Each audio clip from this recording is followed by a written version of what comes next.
Hello. ഇന്ന് ഞാൻ നിങ്ങൾക്ക് ഷെയർ ചെയ്യാൻ പോകുന്നത് ഒരു റിയൽ ലൈഫ് സ്റ്റോറിയാണ്. യുദ്ധകാലത്ത് നടന്നൊരു കഥയാണ്. അത് എനിക്ക് വായിച്ചപ്പോൾ ഭയങ്കര ഇൻസ്പിറേഷൻ കിട്ടിയൊരു സ്റ്റോറിയാണ്. അതുകൊണ്ടാണ് ഞാൻ നിങ്ങൾക്ക് ഷെയർ ചെയ്യുന്നത്. ഒരാളുടെ ശുഭപ്രതീക്ഷയും ഉദ്ദേശ ലക്ഷ്യങ്ങളും അയാളുടെ ജീവിതത്തെ എങ്ങനെ മാറ്റിമറിക്കുന്നു എന്നുള്ളതാണ് ഈ കഥയുടെ അടിസ്ഥാനം. So let's move on to the story.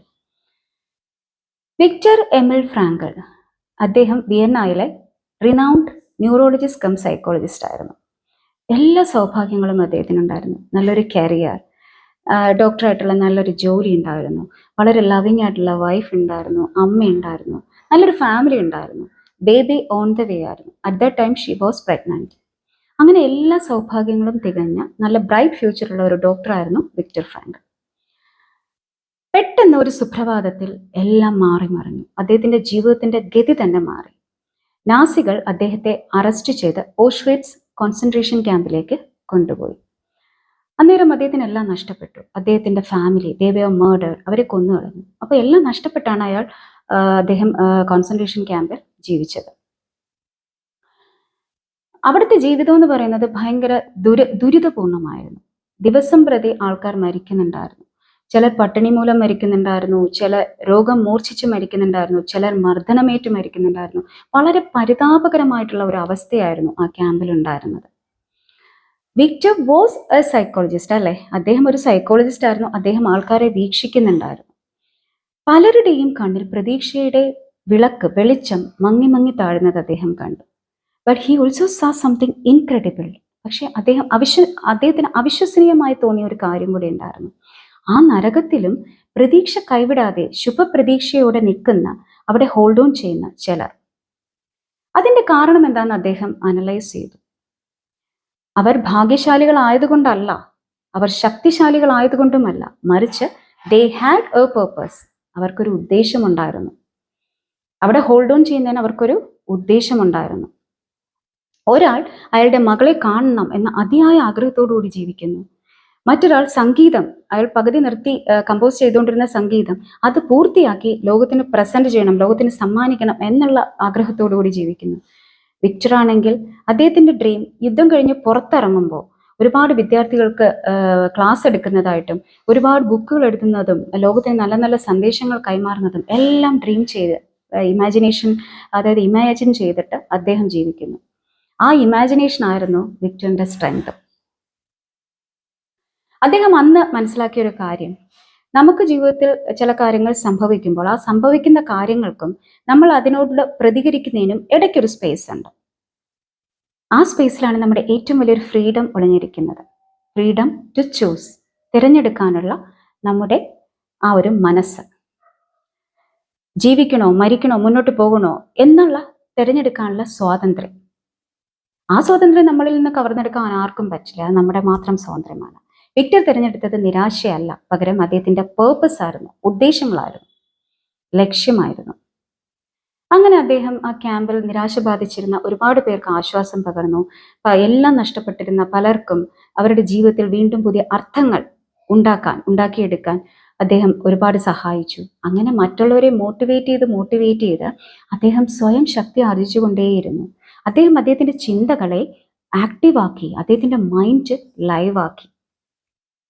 അങ്ങനെ ഒരുപാട് ദിനങ്ങൾ കടന്നുപോയി. യുദ്ധം അവസാനിച്ചു. വിക്ടർ കോൺസെൻട്രേഷൻ ക്യാമ്പിൽ നിന്നും പുറത്തേക്ക് വന്നു. ജീവിതം പുനരാരംഭിച്ചു. മുമ്പ് അദ്ദേഹം എഴുതിയൊരു ബുക്ക് ഉണ്ടായിരുന്നു, മാൻ സെർച്ച് ഫോർ മീനിങ് എന്നുള്ളൊരു ബുക്ക്. അത് ഈ യുദ്ധത്തിനിടയിൽ നാസികൾ അത് കവർന്നെടുത്ത് നശിപ്പിച്ചു കളഞ്ഞു. He rewrote the book. അത് വീണ്ടും എഴുതി ലോകത്തിന് പ്രസന്റ് ചെയ്തു. That change the world forever. അത് ലോകത്തെ തന്നെ മാറ്റി. അതിന്റെ കോർ മെസ്സേജ് എന്തായിരുന്നു എന്ന് വെച്ചാൽ, when we can't change the situation, we are challenged to change ourselves. നമുക്കൊരു സിറ്റുവേഷൻ ചേഞ്ച് ചെയ്യാൻ പറ്റിയില്ല എന്നുണ്ടെങ്കിൽ, നമുക്കൊരു സാഹചര്യം ചേഞ്ച് ചെയ്യാൻ പറ്റിയില്ല എന്നുണ്ടെങ്കിൽ നമ്മൾ നമ്മളെ തന്നെ മാറ്റാൻ തയ്യാറാകണം എന്നുള്ളതായിരുന്നു അതിന്റെ സന്ദേശം. This is our challenge too. നമുക്കും ഇതാണ് നമ്മുടെ ജീവിതത്തിലെയും challenge. Say life won't always go our way. നമ്മുടെ ജീവിതം എന്ന് പറയുന്നത് നമ്മൾ വിചാരിച്ച വഴിക്ക് ഒരിക്കലും പോവില്ല. We will be tested again and again. നമ്മൾ വീണ്ടും വീണ്ടും പരീക്ഷിക്കപ്പെട്ടുകൊണ്ടേയിരിക്കും. ലൈഫ് ഈസ് എ ടെസ്റ്റ്, അല്ലേ? ജീവിതം ഒരു പരീക്ഷയാണ്. അതിങ്ങനെ പരീക്ഷണം വന്നുകൊണ്ടേയിരിക്കും. We may lose something in our life. നമുക്ക് പലതും ചിലപ്പം ജീവിതത്തിൽ നഷ്ടപ്പെട്ടു എന്ന് വരാം. നോ മാറ്റർ വാട്ട് ഹാപ്പൻസ്, എന്ത് തന്നെ സംഭവിച്ചിരുന്നാലും we still have a choice. നമുക്ക് അപ്പോഴും ഒരു ചോയ്സ് ഉണ്ട്. Power to choose your attitude, നമ്മുടെ മനോഭാവം അല്ലെങ്കിൽ ചിന്തകളെ തിരഞ്ഞെടുക്കാനുള്ള ശക്തി.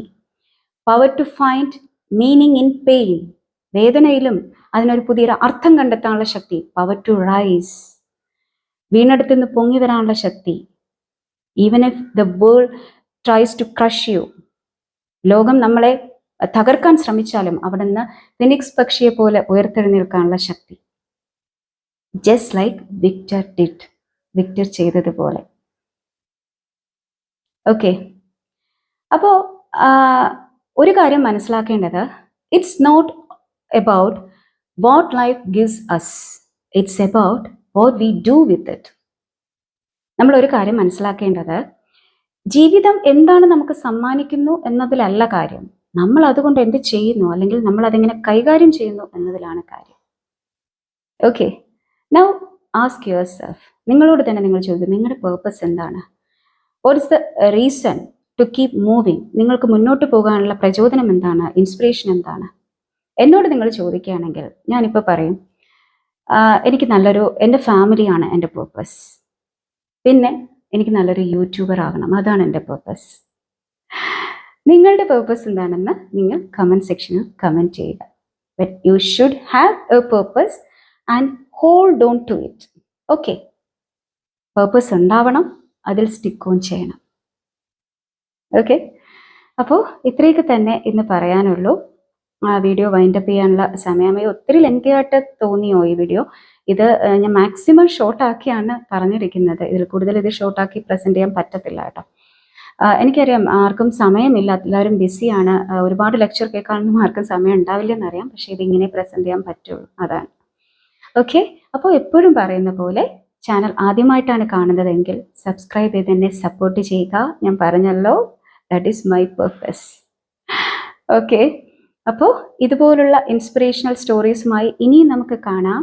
അതുവരേക്കും എല്ലാവരും ഹാപ്പി ആയിട്ടിരിക്കുക. Take care and by.